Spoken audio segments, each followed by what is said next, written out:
नमस्कार. स्वर्णिम भारतच्या सर्व प्रेक्षकांना सप्रेम नमस्कार. आपण आज या रस्त्याविषयी जो रस्ता आपण बघताय याविषयी आपण बोलत आहोत. हा रस्ता वाशिम जिल्ह्यातील मालेगाव तालुक्यापासून बुलढाणा जिल्ह्यातील मेहकर तालुक्याकडे जाणारा हा रस्ता आहे. या रस्त्याने अतिशय भरधाव वेगाने वाहने चालताना आपल्याला दिसत आहे. हे रस्ताही कशा पद्धतीने बनवलेला आहे, सध्या बनलेला आहे. आपण पाहतो की माणसाची गती त्या प्रचंड वाढलेली आहे.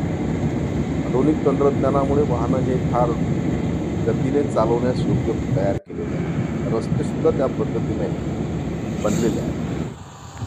परंतु या मालेगावपासून मेहकरपर्यंतचा रस्ता चांगला असताना सुद्धा मध्ये मध्ये अशी जीवखणे खड्डे झाले आहेत ते आपण पाहतो. खास करून या आमच्या कुपशा पाट्याच्या अलीकडे पलीकडे डोंगगावच्या मध्ये या ठिकाणी अनेकदा अपघात झाले आहेत. याचं प्रमुख कारण आहे या रस्त्यावरून 80 किंवा 100 किलोमीटर प्रति तासाने चालत असलेली गाडी या अचानक गड्ड्यामध्ये जाते. गड्ड्यामध्ये गेल्याच्या नंतर त्या चालकाचं त्या ठिकाणी नियंत्रण सुटते आणि फार प्रचंड अपघात होतात.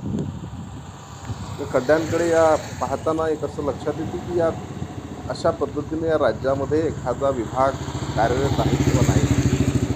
अधिकारी निद्रिस्त अवस्थेत आहेत अशा प्रकारचे खड्डे पाहिल्याच्या नंतर लक्षात येते. या खड्ड्यामधून अपघात झाल्याच्या नंतर अनेक कुटुंब त्या ठिकाणी उद्ध्वस्त झालेले आहेत.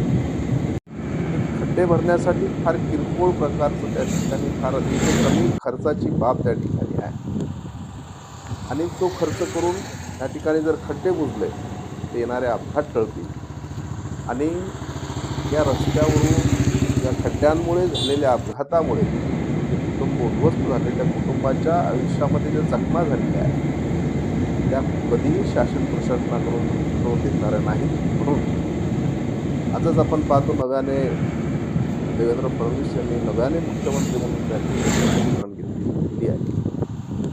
सोबतीला शिंदे आहेत, अजित पवार आहेत. कोणत्या राज्यामध्ये अशा प्रकारचे जीव लोकांचे जाणार नाही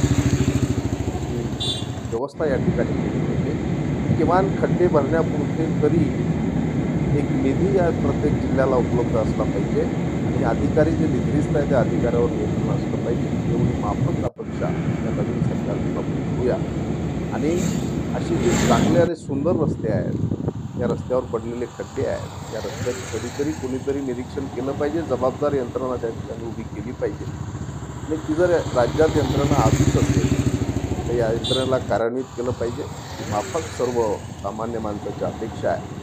कारण प्रत्येक माणसाचा जीव त्याच्या कुटुंबासाठी महत्त्वाचा आहे.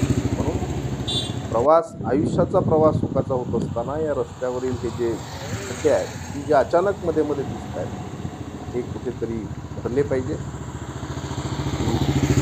शासनाला आपल्या स्वर्णिम भारतच्या माध्यमातून एक विनंती आहे. धन्यवाद.